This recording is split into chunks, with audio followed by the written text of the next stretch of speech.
Hello, everyone. My name is Cameron Cowan. Welcome to the Cameron Journal News Hour. Um, we have a great passel of stories for you this week.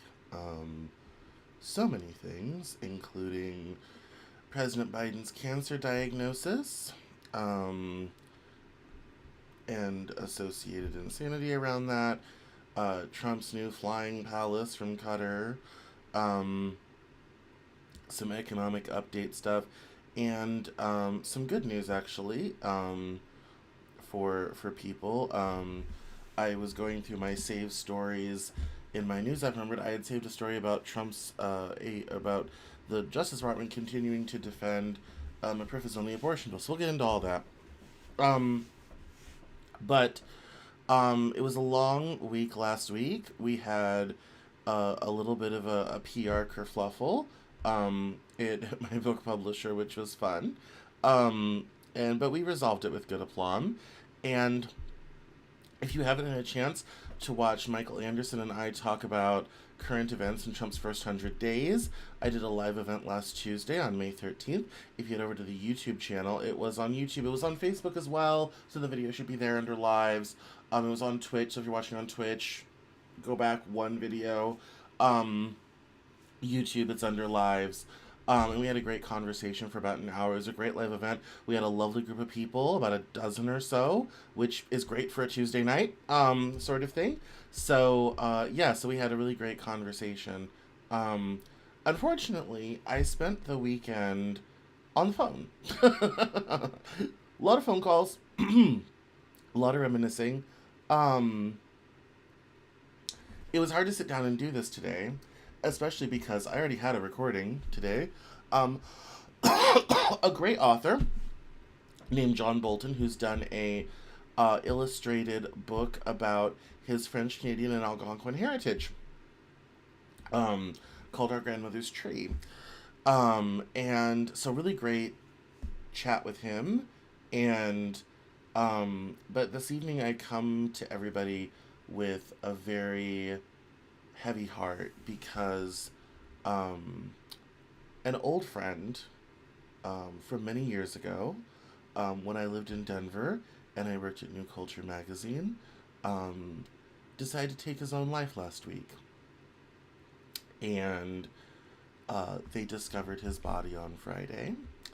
And when the news reached me a little while after the discovery, um, I kind of knew that was my weekend, sort of thing. Like, oh, this is what will be. Yeah, and it was. I haven't slept a ton in the last 4 days, so we've been a little slow moving today. Um, and I have our relationship was very unique. I worked for him. I worked with him when I worked at that magazine. I um his wife is one of my I'm her best friend. She's one of my best friends. And her and I have been kind of connected at the hip almost since the moment we met, sort of thing. And um, it's been a devastating loss to our entire friend group. I still talk to everyone but one from that business. We have maintained the friendship for I've been friends with these people for 14 years, and that business ended 12 years ago. I sat next to this man every day for 2.5 years, and we built a business together. We built Denver Fashion Week together. We did a lot, and it his passing was significant but not shocking. um, and as I understand it, he had been recently laid off, and as the old saying goes, every time the employment rate goes up, you kill 400 people. Well, this week, one of them was my friend. Um, and as I was talking to my mom last night, and I said, I don't know how to do this tomorrow. I don't know how to be on camera. I don't know how to go along and pretend everything's normal. I don't know how to sit down and do the news tomorrow. But one of the things that I learned from this man who passed was when in doubt, go to work. And one of the things he taught me was about, how to show up, how to toe the line, and how to do your job even when the circumstances are not ideal. And today the circumstances are not ideal. I am dead tired. This is this morning's makeup job. Um, I would rather be curled up in bed right now, or playing video games with my friends, or just sat in a corner, to be honest with you. Um, but I know if he were still here and I said, yeah, I decided not to do the weekly news hour because I can't deal with that, he would think that's entirely absurd. Um, and, uh, and he would tell me to be here anyway.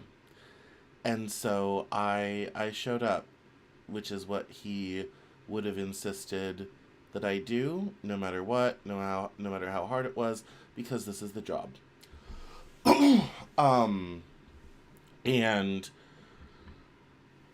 I spent a lot of time last night wondering how I was going to talk about this, because I knew I couldn't sit here with you all and not explain to you why I'm maybe not as peppy as I normally am, why I'm not as, on top of it as usual, without saying, in my chosen family, in my greater network, there's been a passing, and it's very close to home. Um, and it's caused, I think everyone to take stock of a lot of things.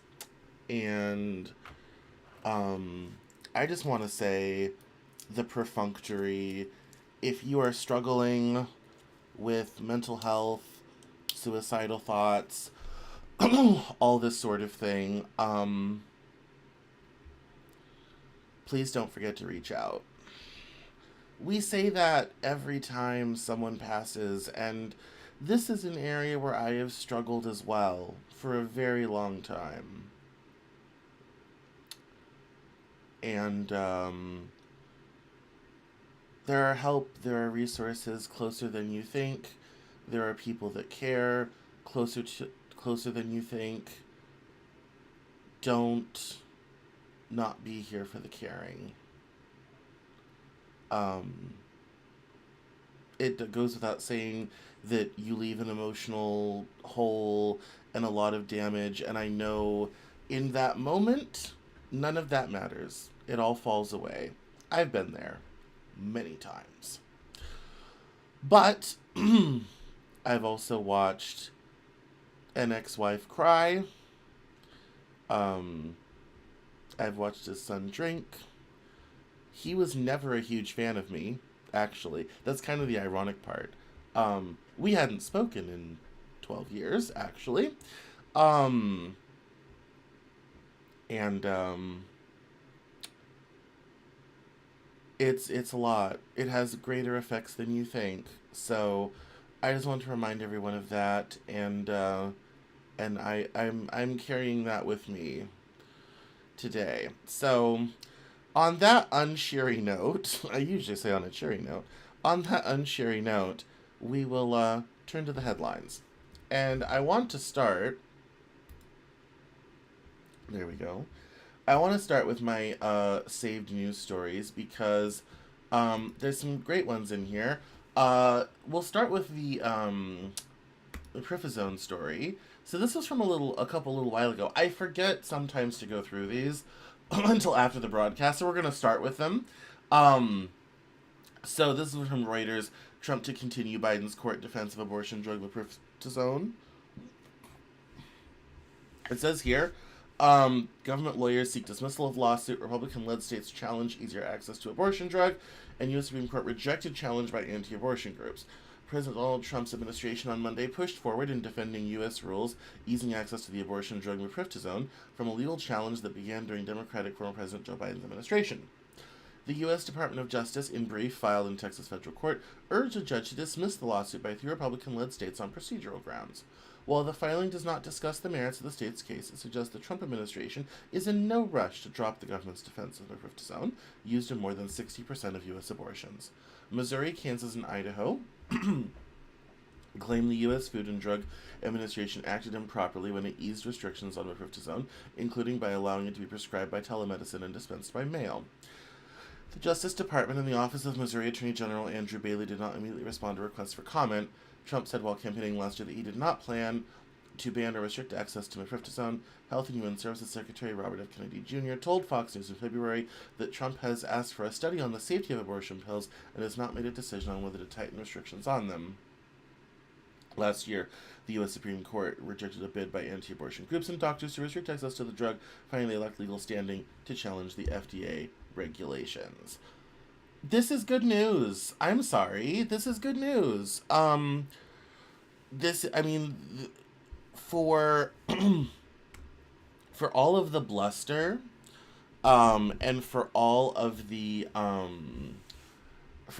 back and forth about abortion as an issue, the fact that they're continuing to slow roll this lawsuit and are trying to get it dismissed, it's a win, and we're going to take wins wherever we can get them. This is 110% a win for a woman's right to choose, for women's health care. I know that the background of this lawsuit is when Roe failed in 2019. It was 2019. When Roe failed, one of the things the FDA did was to expand abortion pill access so that women in red states via telemedicine and mail would still have access even though such things were banned in the state of their residence. And the FDA had that rule writing power. It's under Congress because it's interstate commerce.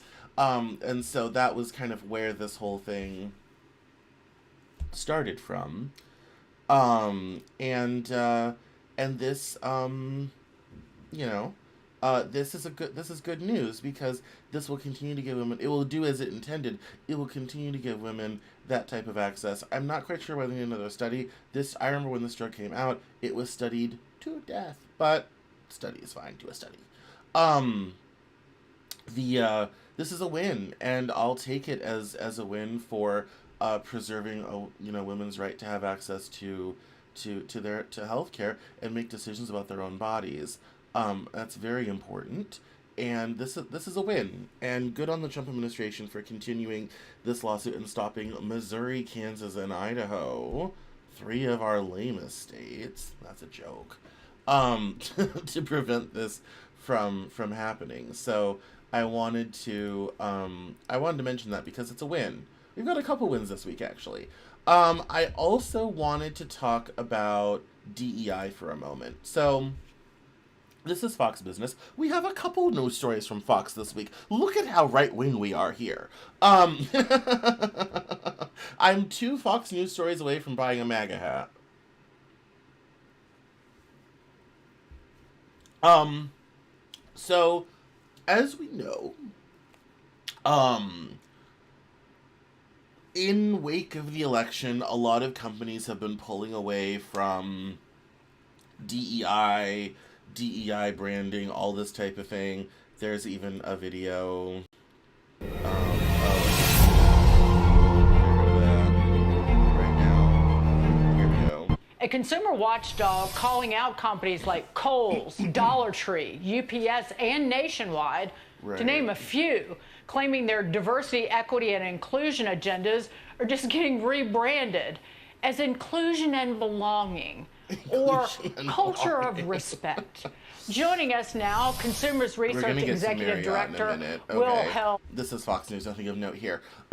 So this story is the response the Marriott CEO got after he mentioned DEI. So it says here, a hotel industry's top exec has revealed the overwhelming positive support he's received after tackling diversity, equity, and inclusion head on. During the Great Place to Work for All Summit last week, Marriott CEO and President Anthony Capuano spoke to the crowd about the cultural and workplace shifts on DEI and reflected on a moment he was met with unexpected encouragement from tens of thousands of emails from coworkers.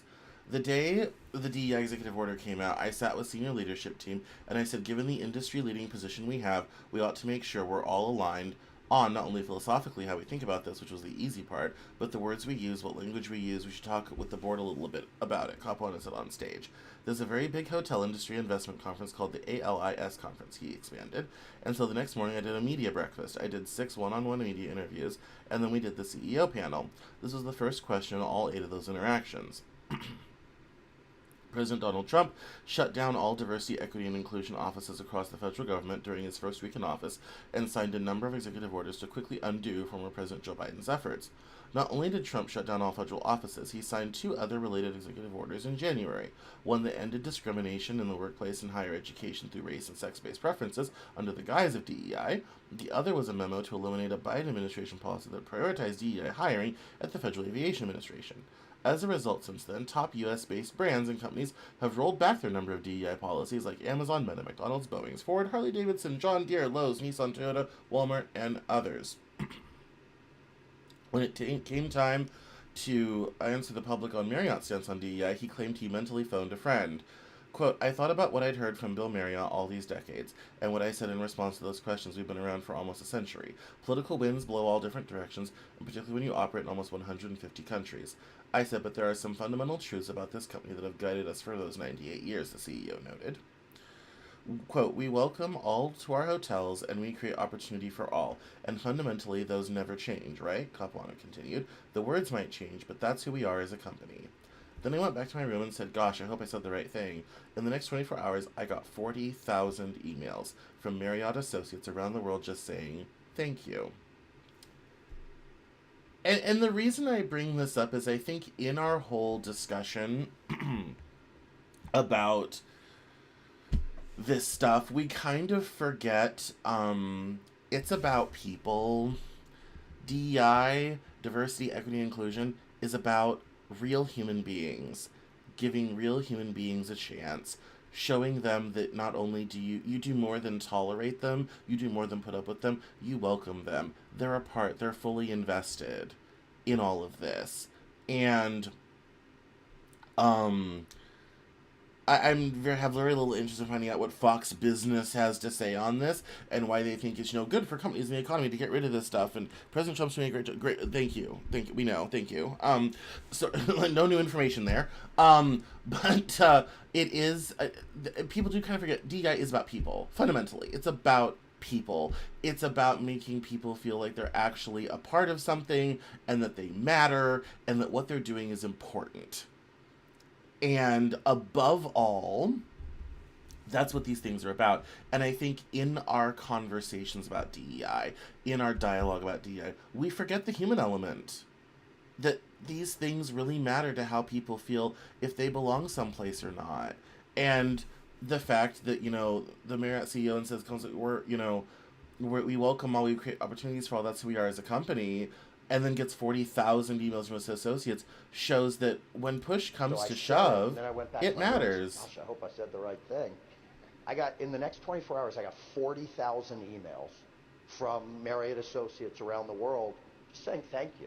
It was interesting. The day the executive order came out, I sat with our senior leadership team and I said, given the industry leading position we have, we ought to make sure we're all aligned on not only philosophically how we think about this, which was the easy part, but what words we use, what language we use. We should talk with the board a little bit about it.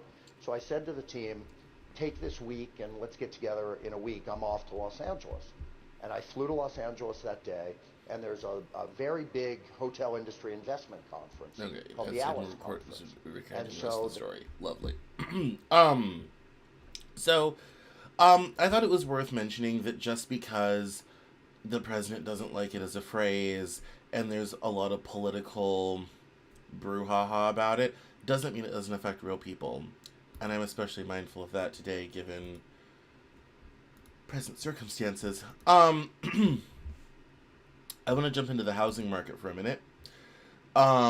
So I was very interested in all of this, that how much the housing situation may be holding the economy back. This is from the Streets and Investment publication. It says, a critical industry slamming the economy, the sector's reach is far bigger than most of us realize. And it goes into the difficulties people have buying a home, volatile economy, high mortgage rates, high home prices, incomes that haven't kept pace. Yes. This year started with the hopes that interest rates would slide lower. They haven't. The economy would offer confidence to homeowners debating whether to assume risks of buying. Nope. Home prices would be sort of stable. No!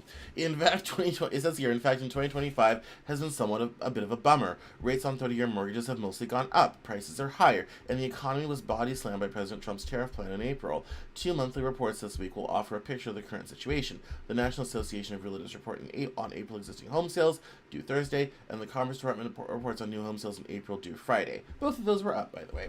The existing home sales report is expected to show sales running at a 4.12 million unit annual rate, up slightly from 4 million in March, and it did, but it would be off nearly 40% from the October 2020 recent peak sales rate of 6.85 million units.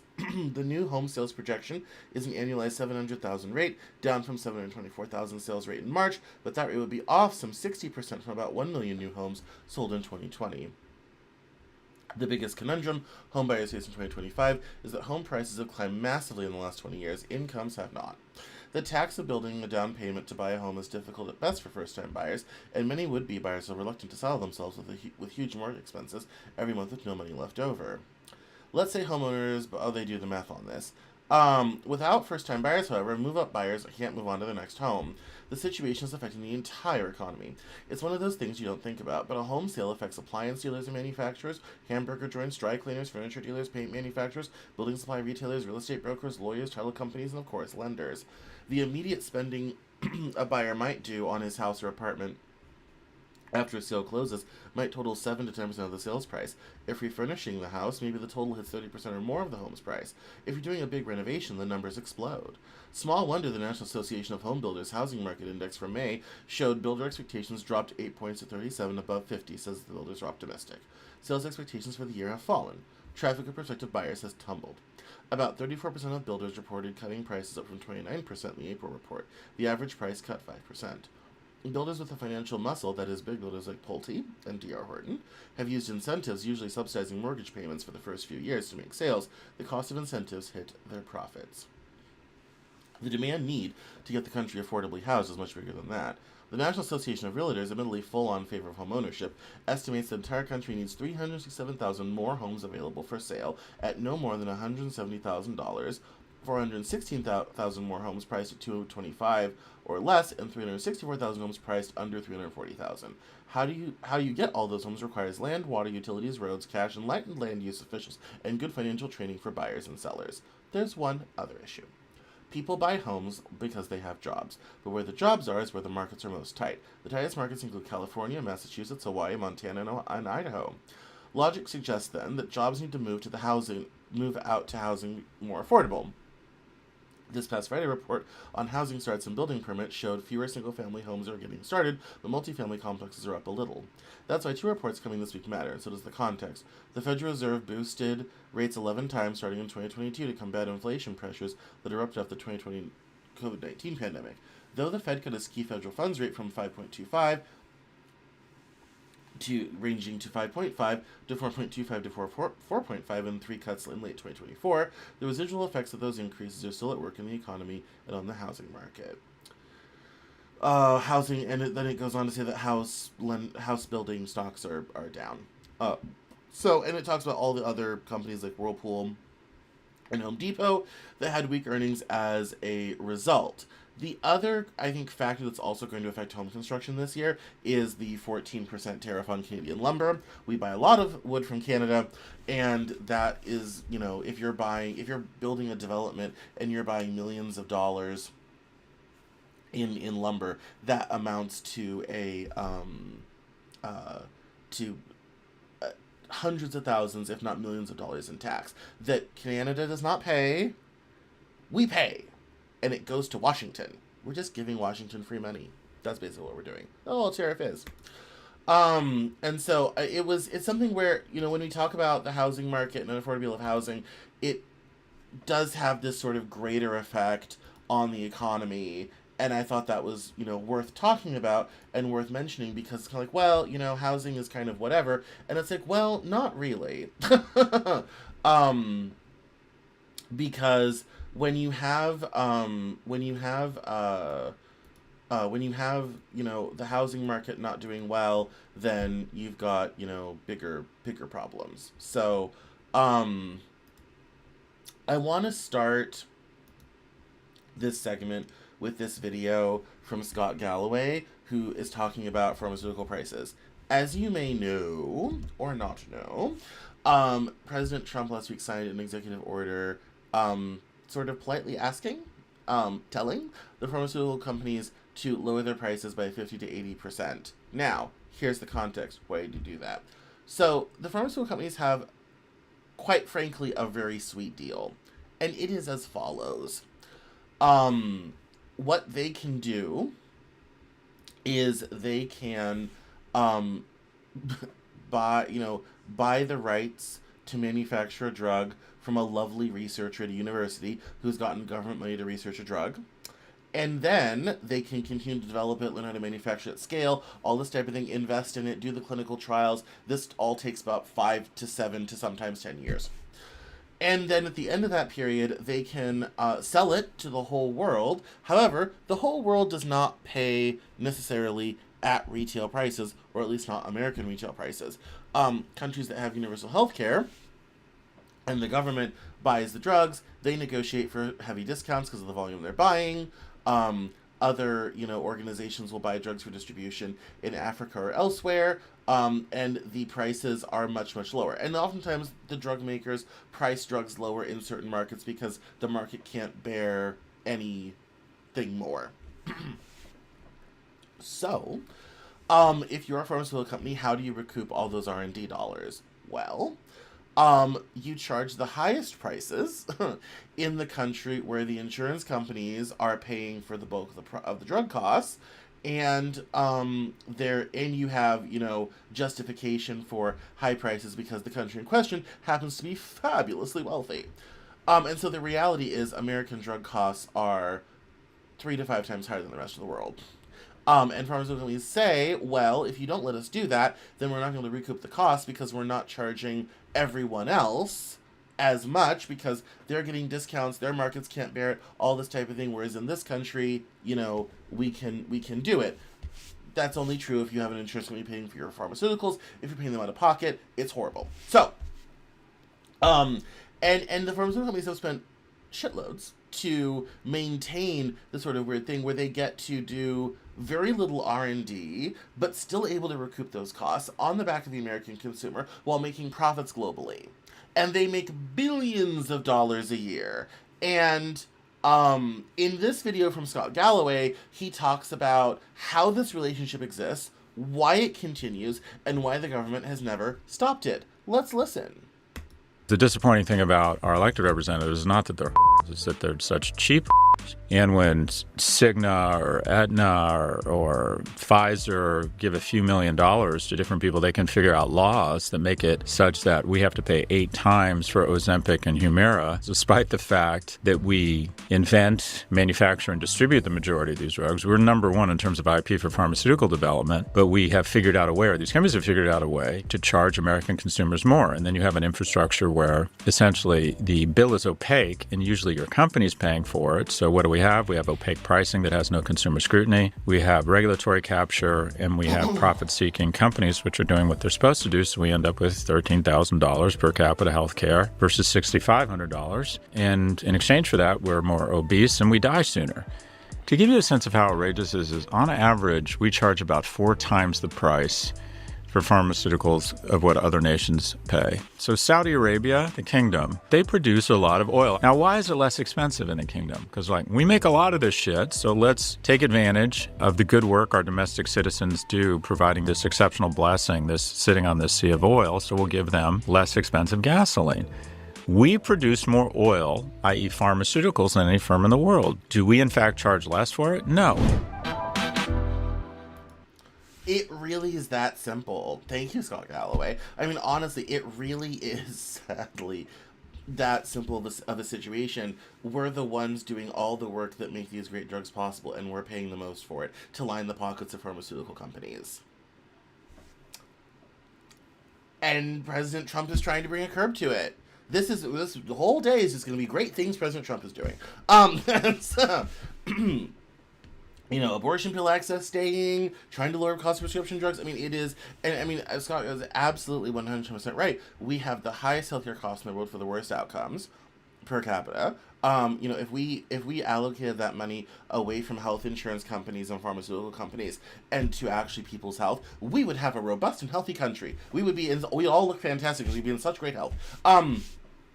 This is part of the wealth extraction exploitation that goes on by corporate America of the average person, which when you start thinking about our housing story, it's kind of like we're in it is no wonder people have a problem with all of this. Your health is bad, you're overpaying for what you get, you're having wealth extracted by every single corporate interaction you have. You cannot afford housing without bending your financial life into pretzel-like contortions. It is no wonder people are unhappy and desperate for a change and look at a system that's corrupt and not serving them.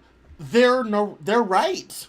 Their intuition is entirely correct. The system is not serving them. It's serving shareholders. It's serving profit margins. The wealth is being sucked out of everyone in this country, even the rich. They just can afford to have their wealth sucked. But the rest of us who are poorer cannot afford to have our wealth sucked out. We can't afford housing. We can't afford to buy a house. Our drugs are too expensive. I mean, the price of everything has gone up. Incomes have not. I mean, when you have investment publications like Fortune and Forbes and The Street talking about incomes like Occupy Wall Street protesters, that's not great, by the way. That's not a good thing. And the more and more things you look at, the more and more things we uncover, the more and more you find another wealth extractive industry that's just sucking up money into the pockets of a few while everyone else gets exploited. And that's why years ago I called corporations the new aristocracy, because they take all the money and they don't pay taxes. The French would have had a revolution by now, sort of thing. And so it's a good thing that President Trump is trying to do. It's an executive order. From what I've read, there's not really any legal basis to force them to do this, so I don't know what the enforcement plan is, sort of thing, outside of price controls, which would be a very Nixon thing to do. Nixon did love a price control. But beyond that, but it's definitely a problem worth addressing 100% of the way. So I saved that. We're kind of involving some more clips in the show, but I want to save that one because it just summarized the situation so perfectly and is so emblematic of the wealth extractive tendencies of today's economy that has everyday working people frustrated, and rightly so.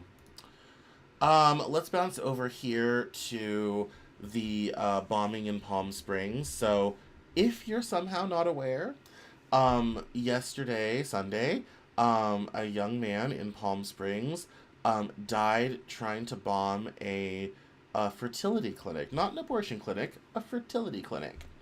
And as it turned, I have another story about this situation, but he was a antinatalist that no one consents to be born, and he was trying to stop more people from being born against their consent. Now, he's a very bad bomber, and why do you ask? Why do I say that? Because he only killed himself. He didn't even hardly damage the facility, and only 4 people were injured. As bombings go, not very good. But as I said in January, we're gonna see more instances of this. And here we are. Let's read. Investigators on Sunday identified a 25-year-old man as the suspect in the bombing outside a fertility clinic in Palm Springs, California, as they searched for the motive behind the blast that damaged several blocks downtown and they believe killed him as well. The suspect, Guy Edward Bartkus of 29 Palms, California, had nihilistic ideations, authorities said, and it specifically targeted the clinic. Officials called the bombing an act of terrorism and said they were examining writings that could be related to the attack, which happened on Saturday.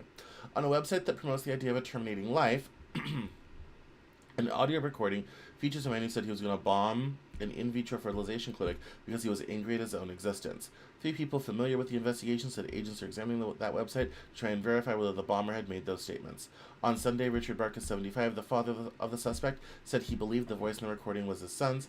Mr. Bartkus of Yucca Valley, California, said that he had not seen his son in 10 years and he had no idea his son held opinions of the kind voiced in the recording. Earlier, Mr. Bartkus had said he was shocked when a relative texted him on Saturday that his son had been implicated in the bombing. Although officials did not say that Guy Bartkus was the lone suspect, they did say that they were not actively searching for others. They also said on Sunday that there was no continuing threat to the community involving this attack. Mr. Bartkus described his son as having been a boy who liked tinkering with small model rockets, and said that in September 2009, at age 9, his son lit the family home on fire while playing with matches. Quote, he burned the house down in Yucca Valley, he said, unquote.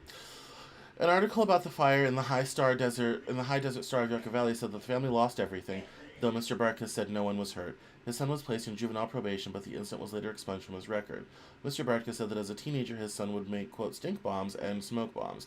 Nothing major, nothing like a bomb, but he'd build rockets and shoot them in the air. In 2016, a court ordered the son to enter therapy, though the reason and circumstances of the case are unclear. Mr. Bartkus said that his son was impressionable and had often allowed himself to be drawn in by friends who got him into trouble. Once, for example, a friend whose parents owned a wrecking yard talked to his son into smashing cars there. He said that when his son reached his late teens, he built computers and worked with special needs children as an aid as to a local bus driver. He wasn't dumb, Mr. Bartkus said, but he wasn't a leader. He was a follower, he added. If somebody came along and said this was a good idea, he'd probably go along with it. Ideas espoused on the website with the recording plans to bomb the IVF clinic are associated with an obscure movement that both promotes death and discourages creation of new life, said Brian Levin, professor emeritus and founder of the Center for the Study of Hate and Extremism at California State University, San Bernardino. Within this movement, IVF is certainly disfavored, but so is procreative sex, Mr. Levin said. He probably targeted an establishment that was most directly related in some way to this twisted take on that philosophy, as fate would have it. And it goes on to the rest of the details, which are not important. However, this is important. Saw this on Twitter. This is supposed to be from some online writings of his. And it says here, the fertility clinic bomber's best friend, and likely love interest, killed herself last month. This was a man unable to cope with the pain someone he loved inflicted on him by following through with their shared philosophical prescriptions. TLDR, suicide is in fact bad. It says here, what finally put you over the edge? I've known for a few years now that I wasn't going to allow myself to make it past my 20s. Recently, my best friend Sophie killed herself. She got the guy she was living with to shoot her while she was sleeping, her preferred method. And I don't think I really knew how much it was going to affect me. I've never related to someone so much and can't imagine I ever would again. We were both anti-sex, don't mistake for asexual. I'm talking like the subreddit r/anti-sex, misandrous. veggie antinatalist, negative utilitarians. Both also had borderline personality disorder. Anyway, we got along quite well, and it was very nice, especially when you feel like you're in an apocalypse and nobody else seems to get anything. We had agreed that if one of us died, the other would probably soon follow. It's just too much of a loss when there's nobody else you really relate to significantly. Since she's dead, I'll link her Reddit and TikTok where she made a few videos. She also had a Tumblr account that she was very active on. She used to have more videos on her YouTube account, but I guess she hid them before.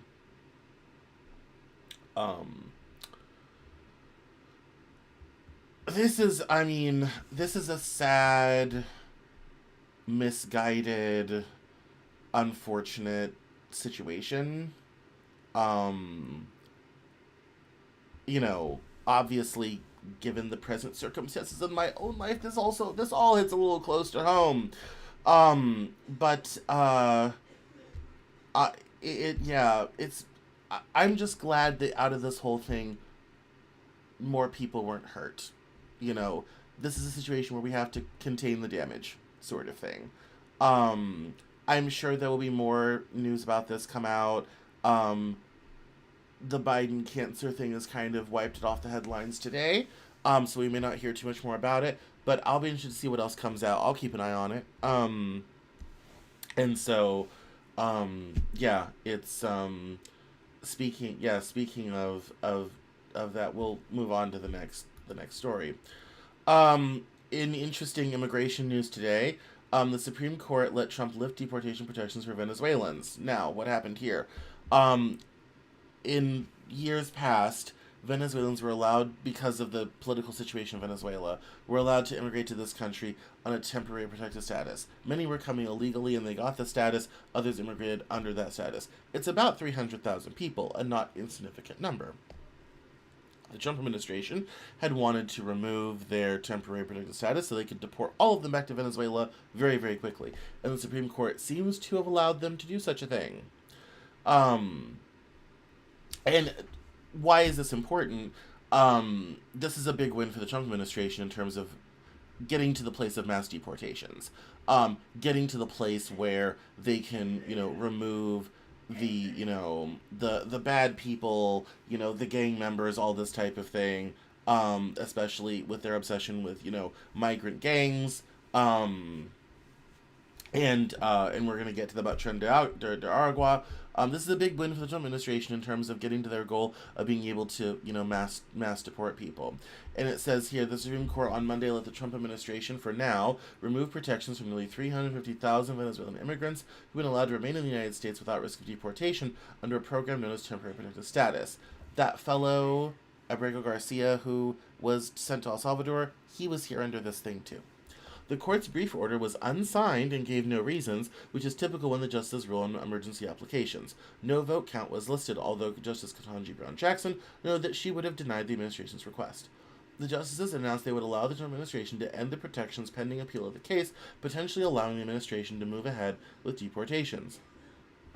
The justices also appeared to suggest that some of the Venezuelans who had been able to receive documentation of their legal status before the Trump administration terminated the program could sue to challenge their deportations. In a separate case, the justice on Friday criticized the Trump administration for seeking to provide only a day's warning to a different group of Venezuelan immigrants in Texas it had been trying to deport under the expansive powers of the Alien Enemies Act, an 18th century wartime law. The Trump administration has accused that group of migrants of being members of the violent gang Tren de Aragua. Monday's order affects a much broader swath of Venezuelans currently living in the United States legally under the terms of a Biden-era program. The court has been inundated with applications arising from President Trump's blitz of executive orders, many of them seeking to pause or limit trial court rulings, blocking the administration's aggressive agenda, notably on immigration. Ooh, that's a long name. I'm not going to butcher that. Ahilan, we'll say that part, a lawyer representing the immigrants challenging the Trump administration, called the court's decision truly shocking, especially that it was announced, quote, in a 2-paragraph order with no reasoning. Quote, this is the largest single action stripping any group of non-citizens of immigration status in modern U.S. history. The humanitarian and economic impact of the court's decision will be felt immediately and will reverberate for generations. Tricia McLaughlin, a spokeswoman for the Department of Homeland Security, called the decision, quote, a win for the American people and the safety of our communities. Quote, the Biden administration exploited the parole programs to let poorly vetted migrants into this country, from MS-13 gang members to known terrorists and murderers, she said. The Trump administration is reinstituting integrity into our immigration system to keep our homeland and its people safe. and it goes on to the history of the case and to the way it wound its way through the circuit courts. Why is this important? Well, it's an early win for this particular subset of immigrants. I think it also lays the groundwork for the Trump administration to get legal cover for other parts of their immigration agenda. Like I said, the goal is to get to the place of mass deportations. This definitely opens the door to especially Venezuelans, but other groups as well, and moving them through very quickly. And that, I mean, it is a big win, and it is, largest, group that basically, you were legal yesterday and today you're not, and under this order they can, ship them out en masse in military planes, and probably send a few more criminals to El Salvador and all this sort of thing. So it's if you are, a pro-immigrant advocate sort of thing, this is pretty devastating. And like I said, it sets up, it shows the court's willingness to let the Trump administration go a certain degree in their plan of mass deportations of illegal immigrants. One of the things I always love about immigration is the numbers that get thrown around. There's been 20 million immigrants let in. There's no evidence of that, by the way. Just putting that out there. This is a lot of Venezuelans, but it's, about the size of the population of Wyoming, sort of thing. And they are relatively new, only here a few years. But yeah, it's quite a difficult thing, and it definitely gives them what they need to, at least for these immigrants, to remove their status and get them out of here. There are other groups that have temporary protected status, like Haitian immigrants and some Cuban immigrants, and that definitely will probably be next on their list of people to get rid of and move along. But I also agree, the reality is these people are probably doing great work in very thankless jobs in agriculture and elsewhere. You'll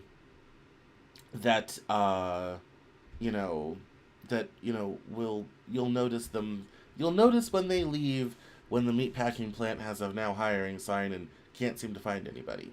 So, in economic news, this happened over, I think Thursday, Friday last. We've had another credit downgrade. So, way back in 2011, so there's three big rating agencies: Moody's, Fitch, and Standard & Poor's. The S&P or Standard & Poor's downgraded U.S. debt from AAA to AA in 2011. Fitch downgraded it in 2023. It says right here. And now Moody's has downgraded as well, which means we now don't have the best credit rating in the world at any major ratings agency. When it comes to our conversation about debt, borrowing costs, deficits, and we have more on that down the road of stories, this is not great. Bond yields, I think, were already up last night to over 4.5 for 10 and 30-year Treasury. Japan's bonds were also up a disturbing amount as well. And people think we have a debt problem. Japan is 250% of GDP. We're only 131%. We're in great fiscal shape compared to Japan. And our population isn't aging as fast as theirs, and we're not having demographic collapse as fast as they are. So the story says here that the credit rating of the United States received a potentially costly downgrade on Friday, as the ratings for Moody's determined that the government's rising debt levels to grow further, Republicans enact a package of new tax cuts, which we're going to get to because they want to make the 2017 Trump tax cuts that are supposed to sunset at the end of this year permanent, and it's going to explode the deficit. We'll talk about that in a minute. It says here that the downgrade to one notch below the highest AAA rating amended to a repudiation of Washington, where President Trump only hours earlier had pushed his party to adopt a legislative package that might add trillions of dollars to the nation's fiscal imbalance. The downgrade from Moody's means that each of the three major credit rating agencies no longer gives the United States its best rating. The new rating decrease could send ripple effects throughout the economy if it prompts investors to demand higher payments on bonds, which in turn could raise consumers' borrowing costs. So far, though, past downgrades have proved largely symbolic, as the American government's debt remains the bedrock of the global financial system. Moody's pointed to decades of gridlock and dysfunction in the nation's capital. It found that Democrats and Republicans alike had failed to meaningfully curtail U.S. debt, which now towers above $3.6 trillion. Nor had the U.S. government addressed myriad well-known and long-term financial challenges, Moody's said, especially the rising costs and persistent underfunding of programs like Social Security and Medicare. While Moody's described the U.S. financial system as stable and found the dollar to be strong and reliable, it also acknowledged the vast policy uncertainty, and it obliquely referred to the ways in which political stability and constitutional order can be tested at times. Quote, successive U.S. administrations and Congress have failed to agree on measures to reverse the trend of large annual fiscal deficits and growing interest costs, the report from Moody's said. We do not believe the material multi-year reductions in mandatory spending and deficits will result from current fiscal proposals under consideration. Moody's specifically referred to the push to renew the expensive tax cuts adopted under Mr. Trump in 2017, a task that Republicans are now struggling with on Capitol Hill.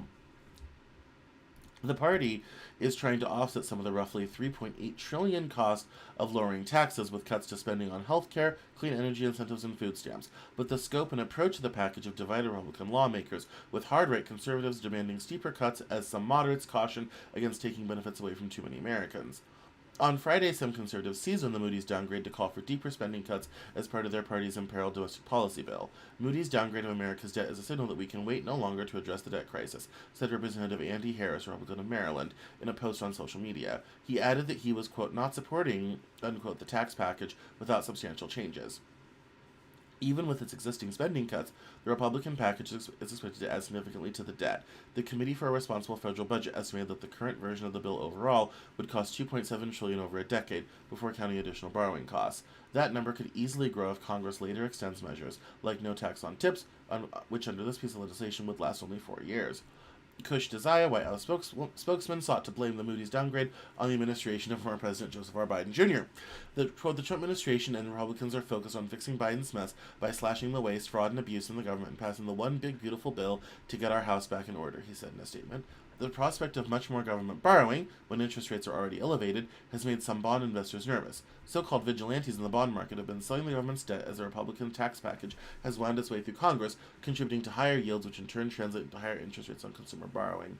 The 10-year Treasury bond yield has risen roughly 0.3 percentage points this month to around 4.5%. The 30-year Treasury yield briefly crossed 5% this week. The last time it did that, during some of the worst tariff fears, Mr. Trump cited the bond market among reasons he pared back his tariff proposals.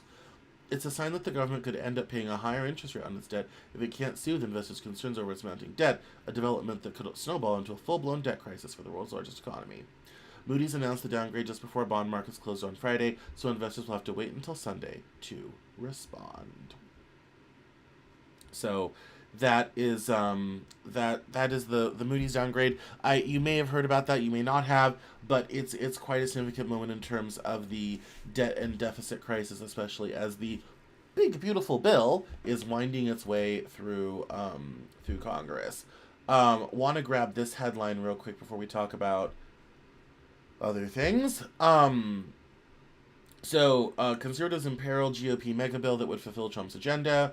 Conservatives on the House Budget Committee on Friday blocked their party's mega bill from reaching the floor, citing concerns that the legislation to fulfill President Trump's domestic agenda would add too much to the deficit. It was a remarkable revolt that threatened to upend the party's goal of pushing legislation through the House before its Memorial Day recess and sent Republican leaders scrambling to try to put down the uprising. The setback underscored the treacherous balancing act that Speaker Mike Johnson is trying to pull off. Without the support of Republican hardliners in the Budget Committee, the bill cannot advance. But any changes to win their backing could alienate the more moderate Republicans, whose votes will also be needed to pass the measure on the House floor. 5 Republican representatives, Chip Roy of Texas, Ralph Norman of South Carolina, Josh Brechtin of Oklahoma, Andrew Clyde of Georgia, and Lloyd Smucker of Pennsylvania joined Democrats in voting to block the legislation. The vote was 16-21 on a motion to advance the bill. This bill falls profoundly short. It does not do what it say it does with respect to deficits, Mr. Roy said ahead of the vote, explaining his opposition. Deficits will go up in the first half of the 10-year budget window, and we all know it's true, and we shouldn't do that. We shouldn't say we're doing something we're not doing. A few hours after the vote failed, committee leaders announced that the panel would reconvene Sunday at 10 p.m. to reconsider legislation. It was not clear what, if any, changes Republican leaders agreed to before calling lawmakers back. But ultimately, after the vote, they had not seemed optimistic. The committee's chairman, Representative Jody C. Arrington of Texas, told its members they could return home to their districts. Well, the noes have it, Mr. Arrington said. I want to thank everybody for their time and patience, and Godspeed and safe travels. Mr. Smucker, who changed his yes vote to a no vote at the last minute, said he did so for procedural reasons. Because he voted against the bill, he'll be able to ask to call the legislation back up for consideration once Republicans broker a deal. The legislation the party is trying to push through would make Mr. Trump's 2017 tax cuts permanent and eliminate taxes on tips and overtime pay through 2028, fulfilling a campaign pledge. Cuts to Medicaid, food stamps, and subsidies for clean energy would partly offset the roughly $3.8 trillion cost of those tax measures over 10 years, as well as increased spending on the military and immigration enforcement. But the conservatives are demanding changes to the bill, arguing that their leaders did not go far enough to cut federal spending. The Committee for a Responsible Federal Budget, a nonpartisan group that calls for lower deficits, and estimated the bill would add roughly $3.3 trillion to the deficit over the next decade. A number of House conservatives have said they do not want to vote for legislation unless it's deficit neutral, which would mean cutting a lot. And you know what's interesting, though? What's really interesting? In January, they announced 8% reductions in defense spending every year for the next 5 years. It's not in this bill. Defense spending actually increases to over $1 trillion, sort of thing. I mean, and that's really if you're going to tackle the deficit meaningfully. There are two places you have to take it from: Medicare, Medicaid, and defense. Because if you don't cut there, there's not enough of everything else to matter. There just isn't. Very simple. There just isn't. And so, the fact that they're not meaningfully, they're doing Medicaid cuts of $880 billion over the next 10 years. They are only doing, but they're not doing the defense cuts, sort of thing. They're cutting other small minor programs, but it's not amounting enough to really move the needle on a deficit that runs almost $1 trillion a year. You know, in the middle of understanding our debt situation, we have $9 trillion to refinance this year, and, you know, yields are going higher. The borrowing cost, the amount of interest we're paying on the debt, is over $1 trillion. If you're going to get serious about this, and I agree that they should, if you're going to get serious, then you've got to get serious. And this bill isn't. So I don't mean to agree with Mr. Smucker of Pennsylvania, but Mr. Smucker ain't wrong. So let's talk about President Trump's recent transportation transaction. So, as you probably know by now, Mr. Trump was over in the Middle East this week, and he was collecting billions of dollars in new investment and agreements on AI and all this type of thing. Lovely, lovely. However, he also picked up something for himself. A $400 million new flying palace. From a gift from Qatar, because the new Air Force One that he had started building during his first term is still not done. Now, as a side note, I actually looked into that situation, thanks to Fox Business. Here it says, Boeing's new Air Force One delayed until 2029 or later. So, says here, Boeing's new Air Force One jetliner that will eventually be tasked with transporting the U.S. president will be delayed until 2029 or later, Fox Business has learned. This is from... When is this from? February. A Trump administration official confirmed to Fox Business, Edward Lawrence, that the next generation Air Force One jet is delayed due to issues that primary contractor Boeing has attributed to global supply chains and changing project requirements. It is ridiculous that the delivery of a new Air Force One airplane has been delayed for such a long time, White House Communications Director Stephen Chung told Fox Business President Trump is working on identifying ways to speed up the delivery of a new plane which has been needed for a while. Fox Business reached out to Boeing for comment. The contract for a new Air Force One was initially awarded to Boeing in 2018 when it received a $3.9 billion contract to build two 747-8 aircraft for use as Air Force One that were to be delivered by December of 2024. But subsequent delays led to that being pushed back to 2027 or 2028, with a new delay pushing that back further. The Boeing 747-8s that will eventually serve as Air Force One are designed to be an airborne White House that can fly in worst-case security scenarios such as nuclear war, and are modified with military avionics, advanced communications, and a self-defense system. Ted Colbert, the then head of Boeing Defense, Space and Security, who has since left the company, said in July that Boeing was dealing with supply chain inflation, workforce, and other challenges in building the airplanes, which were heavily modified versions of 747 airliners. Boeing has lost more than $2 billion on the program amid the delays. Quote, our team is fighting through a very, very challenging program. Two very complex airplanes, Colbert said at the time. We've done a lot of investment in our workforce in training efficiency and work on the factory floor. The Nonpartisan Government Accountability Office said in 2022 that the Air Force One program risked further delay because of a tight labor market for mechanics, lower than expected security clearance rates, and Boeing's need to switch to an alternative supplier for some interior work. In 2023, the Biden administration chose to modify but continue with an Air Force One paint scheme that resembles the current white on two shades of blue.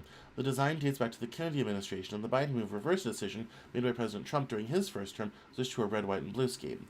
Boeing said the Department of Defense also investigated 2023 security clearance lapse that resulted in hundreds of Boeing employees working on the secretive Air Force One planes with expired credentials for months or years before they were temporarily suspended from accessing work areas once the documentation issue was discovered. The lapsed Yankee White security clearances impacted about 250 employees, and once it was discovered, the Air Force and Boeing were worked to reinstate those clearances. Nearly all regained their current valid top secret clearances, and no workers lost their clearances. Boeing said that at the time the issue had no impact on the timeline for the new Air Force One jets. And so, because of the delay in a new one of these, President Trump has decided to take in a new plane from Qatar. And Republican lawmakers are voicing concern. Says here, the chorus of reservations being expressed by Republican lawmakers represents a rare break with the president, who typically enjoys near total unanimity from the party. On Wednesday, Representative Michael McCall, Republican of Texas, was among those taking issue with the idea. McCall said that he certainly received gifts in his former role as chair of the House Foreign Affairs Committee and believed countries can gift to other countries, but a luxury Boeing 747 jet may go too far. Quote, this one's pretty lavish, McCall said in a brief interview. I would certainly sweep to make sure there aren't any surveillance bugs on it. Missouri Senator Josh Hawley said the move signals that Qatar is looking to get close to the U.S., but should instead be cutting ties with militant Islamic groups. He argued that the president's plane should not come from a foreign nation. I prefer a big, beautiful plane built in the United States, made in America, bought in America, he said. National security and aviation experts say the offer, first reported by ABC News, comes with plenty of risks. For his part, Trump said the existing Air Force One planes are old and expensive to maintain, and has long complained about the time it has taken for Boeing to deliver a pair of replacements that he agreed to pay $3.9 billion for during his first term. Shortly before leaving on his current Middle East tour, Trump said it would be, quote, stupid not to accept the jet. On Tuesday night, he again defended the plan, saying the plane was being offered as a gift to the Department of Defense, not to him. Why should our military, and therefore our taxpayers, be forced to pay hundreds of millions of dollars when they can get it for free from a country that wants to reward us for a job well done, Trump said on social media. The move would call for a Qatari plane to be retrofitted to serve as the new Air Force One, a complicated process that could stretch for years. Trump has said the plane would be decommissioned after his term and then put on display at his presidential library. He's also said he would not use it after leaving office. His comments followed remarks Tuesday by some of his biggest supporters, including Senators Ted Cruz of Texas and Rand Paul of Kentucky, who say the effort presents security and legal challenges. Some inside the party, including Senate Majority Leader John Thune, caution, the plan is far from a sure thing. Quote, I don't think there's anything official out there. This is hypothetical, Thune told reporters. I am sure if and when it's no longer hypothetical, I can assure there will be plenty of scrutiny of whatever that arrangement might look like. Senator Lisa Murkowski, Republican of Alaska, said there are enough questions surrounding the gift to trigger pause for the president. Quote, I got a lot of concerns, she said. Quote, I don't imagine it's going to go forward, but maybe they're looking at it differently than me. Others in the party were less worried and dismissed concerns that the gift represented a potential avenue for spying on the U.S. Quote, yeah, I 100% support it, said Oklahoma Senator Mark Wayne Mullen, a member of the Armed Services Committee. For anybody that has security concerns about it, they're absolutely ignorant on intelligence. We are the best in the world at it. We understand what they could do, and we understand how to find it better than anybody, Mullen said. Senate Democrats have already been planning to bring up a resolution of disapproval on the plans to gift the plane, but several concede that's expected to fail. Democrats say the gift is a clear violation of the Constitution's Foreign Emoluments Clause, which forbids office holders from accepting a present of any kind whatever from any king, prince, or foreign state. Rhode Island Democrat Senator Jack Reed, the party's top member on the Senate Armed Services Committee, said Democrats plan to ask the Department of Defense for estimates to retrofit the jet, a figure he argues could bring the total price tag close to $1 billion. These aircraft are so unique, Reed said. You have to ensure that there is nothing in the plane that's an intelligence source for someone else. You literally have to take it apart, the plane, and put it together. He also noted that, quote, one of the other ironies, unquote, was that the U.S. manufacturer who would likely be needed to retrofit the plane for the president is Boeing, the same company that already contracted to build new planes to be used as Air Force One. Senator Chris Murphy, Democrat Connecticut, admitted that Democratic efforts to force a vote on a resolution disapproving of the gift are unlikely to succeed, so he pointed to an upcoming vote to approve U.S. arms deals to Qatar as a chance to make Republicans go on the record. Quote, there's no doubt that the vote will be a proxy on whether you think it's okay for a foreign government to hand a $400 million plane to the President of the United States, unquote. The debate over the plane has put plenty of Republicans in a bind over how to respond. House Speaker Mike Johnson avoided addressing the dilemma with reporters on Wednesday. Johnson said his focus was on the reconciliation bill that House Republicans are hoping to pass on Memorial Day to enact the president's domestic agenda.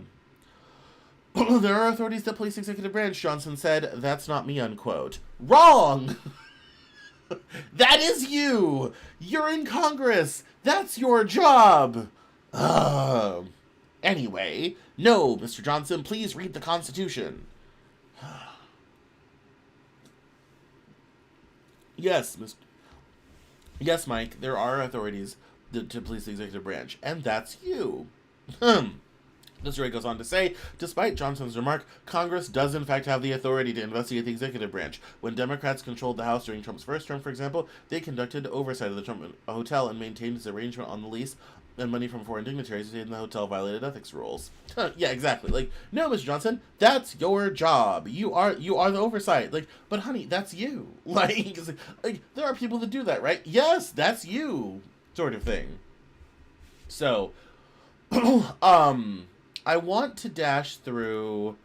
So I want to start with this story first, because President Trump has been going around saying that there's $9 trillion in new U.S. investment that is coming in thanks to all his wonderful deals that are happening. And this number got mentioned to me enough that I wanted to go look at it, and I found this great story from CBS News. It says, after President Trump was pressed on rising consumer prices and slowing economic growth, he defended his tariff policies by claiming he had spurred record investment in the United States. Quote, I think we probably have close to $9 trillion of investments coming into this country, Mr. Trump said in an interview on NBC's Meet the Press that aired Sunday. If you look at other presidents, there's never anything like that. He's also repeatedly claimed that he has secured more investment in his first 2 months than President Biden did in 4 years. Neither claim is supported by evidence. CBS News confirmed found. While companies have announced hundreds of billions of dollars in planned investments since Mr. Trump's January 20th inauguration, the White House has not provided data that shows the total approaching $9 trillion. Additionally, a CBS News review found that some investments highlighted by the White House were announced before Mr. Trump's re-election. The comparison to the Biden administration is also misleading. The president is citing future investment pledges while contrasting them with a narrower list of projects that were in the works or completed by the end of his predecessor's term. Here's a breakdown of the claims. Some investments that Trump claims credit for were announced under Biden. The White House on April 29th said that Mr. Trump had secured $5 trillion of U.S. investment in his first 100 days and published a partial list titled The Trump Effect, which he said demonstrated that his America First economic policies will spark trillions of dollars in new investment. That list totals closer to $2 trillion from private companies, and around $5 trillion of commitments from foreign countries are included. The basis for the president's $9 trillion claim is unclear, and the administration has not explained the discrepancy. A closer look at the White House list also shows some of the investments have been announced before Mr. Trump took office. The list initially included a $4.1 billion commitment from Novelis, a Georgia-based aluminum company, to build a plant in southern Alabama, but construction for that project began in October 2022, and the $4.1 billion total investment was detailed in the company's February 2024 financial report. The Trump administration also claimed credit for a $1.5 million pledge by Corning to invest in its solar products facility in Michigan. A company spokesperson confirmed to CBS News that $900 million of the funding was announced months before Mr. Trump assumed office. Likewise, the White House listed Johnson & Johnson's commitment to spend $55 billion over the next 4 years, but a company spokesperson confirmed that the total includes a $2 billion investment announced last October in a facility in Wilson, North Carolina. The list also includes the Stargate project, a $500 billion AI infrastructure initiative announced by OpenAI and Japan-based SoftBank on January 21st, which had been in development for at least a year before Mr. Trump's inauguration. The company said $100 billion would be deployed immediately, but offered few specifics on where and how the money would be spent.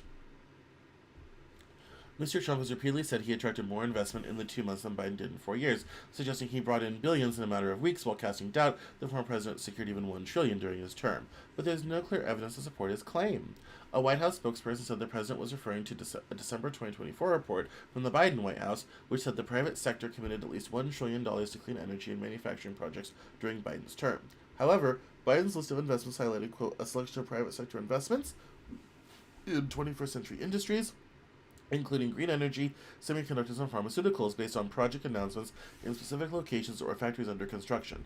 The data on Biden's Investing in America spreadsheet also showed projects that closely resemble some of Mr. Trump's list. By comparison, the Trump administration's list includes broader, less specific investment pledges across a variety of industries, many without clear timelines or locations. For example, Mr. Trump's list highlights Apple's recent $500 billion pledge to U.S. manufacturing and training. However, as previously reported by the Washington Post, Apple also announced a $430 billion investment early in Biden's term, including a North Carolina engineering hub that was paused in 2024. And the Biden administration's report does not include any Apple's investments in its tally. However, experts caution that announcements about planned investments don't guarantee action. Quote, companies will often make announcements to essentially curry favor with an incoming administration to show how committed they are to the United States, said Nick Negro, the founder of Atlas Public Policy, which tracks clean energy investments in the U.S. It is not unusual whether it was President Trump, President Biden, or President Obama. Presidents from both parties have claimed credit for projects started under their predecessors. For instance, pharmaceutical company Eli Lilly announced investments during Mr. Trump's first term, some of which contributed to the construction of manufacturing facilities highlighted by the Biden White House investment report. During his term, Biden signed major pieces of legislation, including the Inflation Reduction Act and the CHIPS and Science Act of 2022, which included $24 billion in tax credits to attract private investors in hopes of driving domestic manufacturing commitments. Such incentives may continue to fuel further projects during Mr. Trump's term, according to Negro, provided they remain in place. But the long-term impact of federal policy, including under both Biden and Mr. Trump, may take years to assess.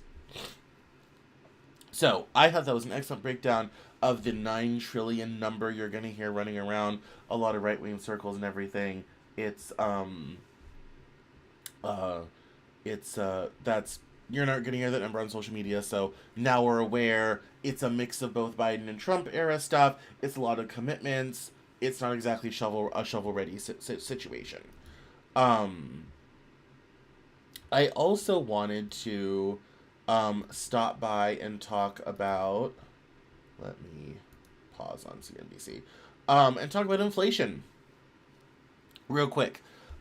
So annual inflation right now is 2.3% in April, less than expected and lowest since 2021. Obviously, this is fantastic. No complaints here. And it also says, the core CPI, I don't need this because the core CPI number is here. The consumer price index rose a seasonally adjusted 0.2% for the month, putting the 12-month inflation rate at 2.3%, its lowest since February 2021. The core CPI has also increased 0.2% for the month, while the year-over-year level was 2.8%. Egg prices tumbled, falling 12.7%, though they were still up 49.3% from a year ago.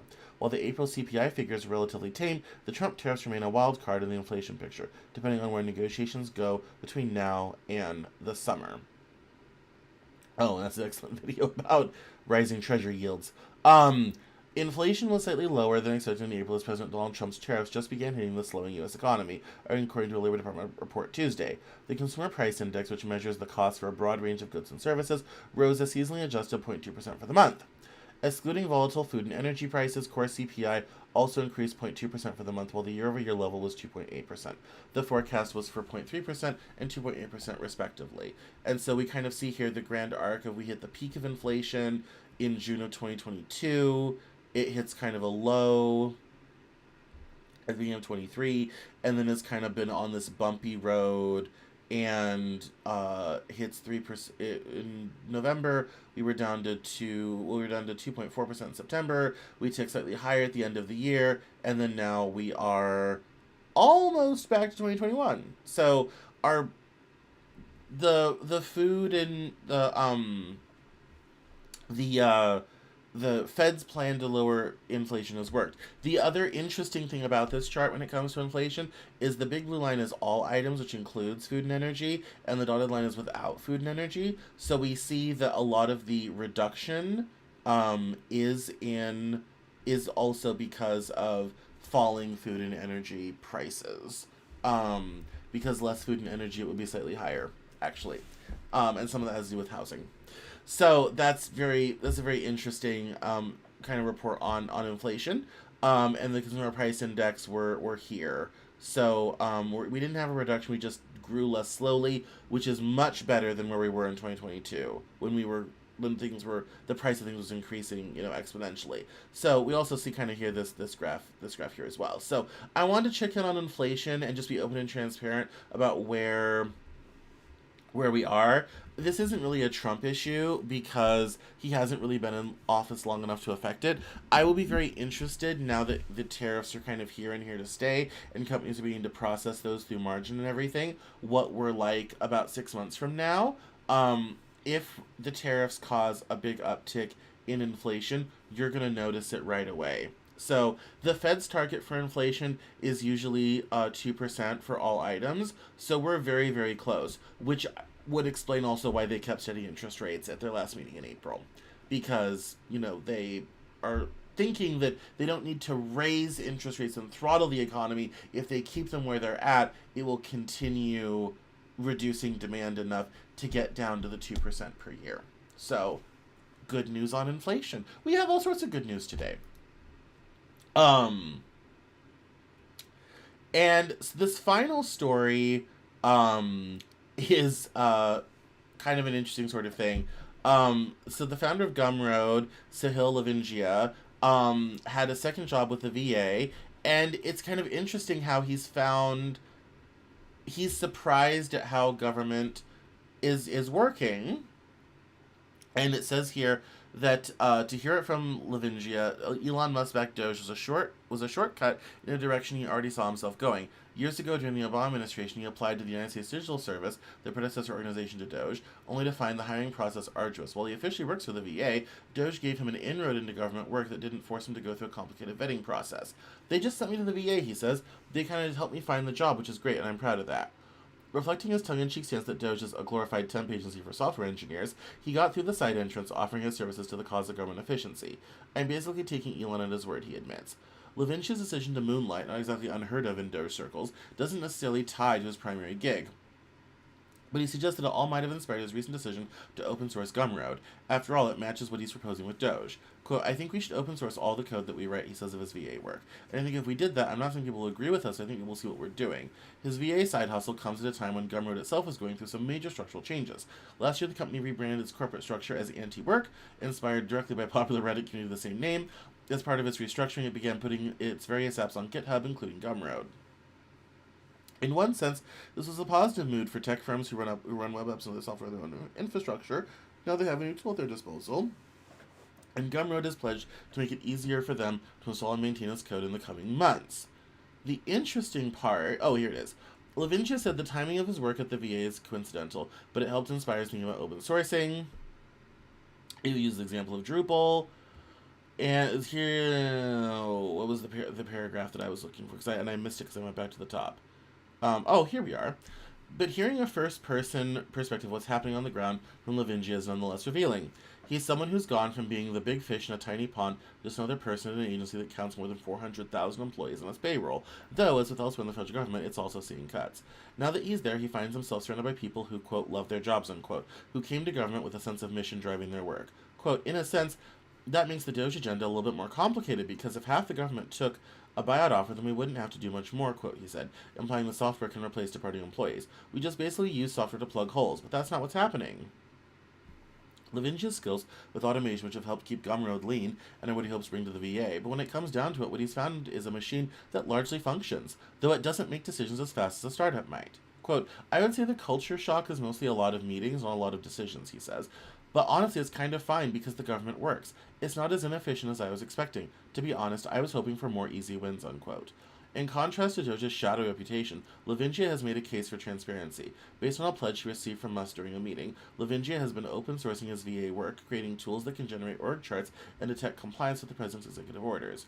If you aren't a fan of Doge's work, the open source code, while useful for transparency, probably won't make you feel any better about Lavingia's work at the VA. The compliance code, for example, is effectively a Python script that hooks into OpenAI servers hosted on Microsoft Azure, detecting whether an federal agency's communication references a chief diversity officer's pronouns or World Health Organization partnerships. However, Lavingia makes it clear that Doge has limits, especially thanks to the court decisions and palace intrigue that have removed much of its bite.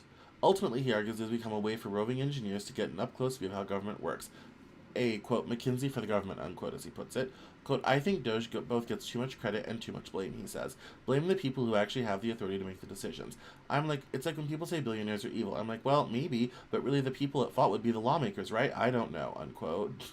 that sentence surmises Silicon Valley's entire attitude towards politics, by the way. I'm like, well, maybe, but really, the fault people are the lawmakers, right? I don't know. Like, that's Silicon Valley politics in a sentence. Right there, if you want to understand how anybody in Silicon Valley thinks about politics, that's it. That's it. And I think it's funny that he shows up and is like, we're going to fix the government, only to find, actually, this really works. And he goes on to say, Lavingia strikes me as someone who generally cares about the work he's doing, but who thinks about it like a software engineer. There may be a case for startup lifers to swoop in and out of government, sharing the latest technical innovations with a complex beast in dire need of more efficiency. But the move fast and break things style may simply be too swift and damaging when essential government services are on the line. No matter how Lavingia sees things from a day-to-day perspective, the truth is that people who feel betrayed by Gumroad's association with Doge have a new reason to go with another creator-friendly tool.